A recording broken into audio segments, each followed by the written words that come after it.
നമസ്കാരം, ഇത് IBN മലയാളം. ഈ അവധിക്കാലത്ത് 2 മുതൽ 8 വയസ്സ് വരെയുള്ള കുരുന്നുകൾക്ക് അറിവിന്റെ മധുരമേകി ഇന്റർനാഷണൽ പ്രീ സ്കൂൾ ബ്രാൻഡായ ടൈം കിഡ്സ് ഒരുക്കുന്നു കിഡ്സ് സമ്മർ ക്യാമ്പ്. കുഞ്ഞു മനസ്സിന് ആഹ്ലാദം പകരാൻ ഇന്റർനാഷണലി ഡിസൈൻഡ് ആക്ടിവിറ്റികൾ ഏപ്രിൽ 8 മുതൽ ആരംഭിക്കുന്നു.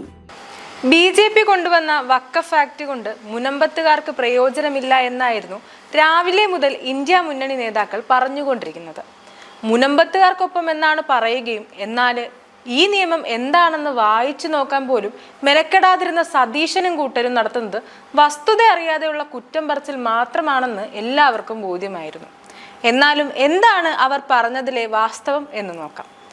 എന്താണ് മുനമ്പം വിഷയത്തിൽ വഖഫ് ബോർഡിന്റെയും മുസ്ലിം ലീഗിന്റെയും മുസ്ലിം മത സംഘടനകളുടെയും വാദം? അവിടെയുള്ള മുഴുവൻ ഭൂമിയും 1950 നവംബർ 1-ാം തീയതി സിദ്ദിഖ് സേട്ട് വഖഫ് ചെയ്തതാണ്. അതിന്റെ അവകാശം വഖഫ് ബോർഡിന്റെ ആണ് എന്നാണ് അവരുടെ പക്ഷം. എന്താണ് സിദ്ദിഖ് സേട്ട് എഴുതിയ പ്രമാണത്തിൽ പറഞ്ഞിരിക്കുന്നത്?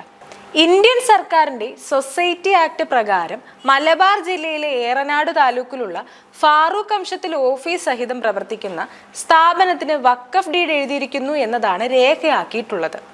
അതായത് ഗിഫ്റ്റ് ഡീഡാണ്. വഖഫ് എന്നത് ശീർഷകം മാത്രമാണ്. ഉപാധി വെച്ച് എഴുതിയതിനാൽ ഡീഡ് വഖഫ് ആകില്ല എന്ന വാദമൊക്കെ മാറ്റിവെച്ച് തൽക്കാലം വഖഫ് ആണ് എന്ന് തന്നെ സമ്മതിച്ചു കൊടുക്കാം. എന്താണ് ഇപ്പോൾ പാർലമെന്റ് പരിഷ്കരിച്ച പുതിയ നിയമം പറയുന്നത്? അതായത് ഈ പുതിയ നിയമം പ്രാബല്യത്തിൽ വരുന്നതിന് മുമ്പോ ശേഷമോ ഏതെങ്കിലും മുസ്ലിം പ്രത്യേക ഉദ്ദേശപ്രകാരം ഒരു വസ്തു വഖഫ് ചെയ്ത് നൽകുന്നത് ഒരു ട്രസ്റ്റിനോ സ്റ്റാറ്റ്യൂട്ടറി ബോഡിക്കോ ആണെങ്കിൽ വഖഫ് നിയമം ബാധകമാകില്ല എന്നാണ് പറഞ്ഞിരിക്കുന്നത്. ഫാറൂഖ് കോളേജ് സൊസൈറ്റി ചട്ടപ്രകാരം രജിസ്റ്റർ ചെയ്ത സ്ഥാപനവും സിദ്ദിഖ് സേട്ട് ഒരു മുസ്ലിമും അവിടെ ചെയ്തിരിക്കുന്നത് ഒരു പ്രത്യേക ഉദ്ദേശപ്രകാരമുള്ള വഖഫ് ഡീഡുമായതിനാൽ മുനമ്പത്തെ ഭൂമി വഖഫ് ആകില്ല. അതിന്റെ അവകാശം വഖഫ് ബോർഡിന്റെ പരിധിയിൽ വരില്ല. വഖഫ് ആണ് എന്ന് സുപ്രീം കോടതി ഉത്തരവുണ്ടെങ്കിൽ പോലും ഈ ചട്ടം മാത്രമാണ് ബാധകം.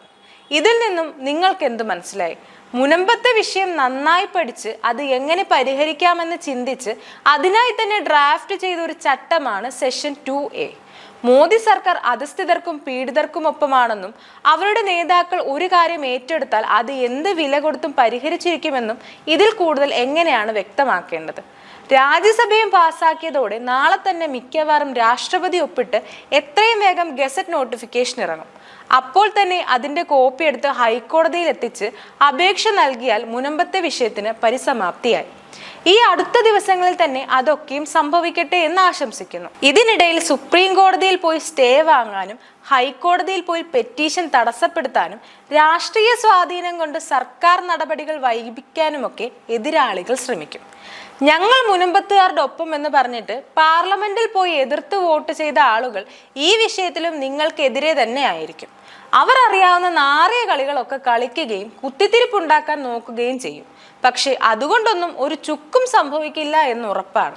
മുനമ്പം ജനതയ്ക്ക് എന്തായാലും ആശംസകൾ. News desk IBN Malayalam.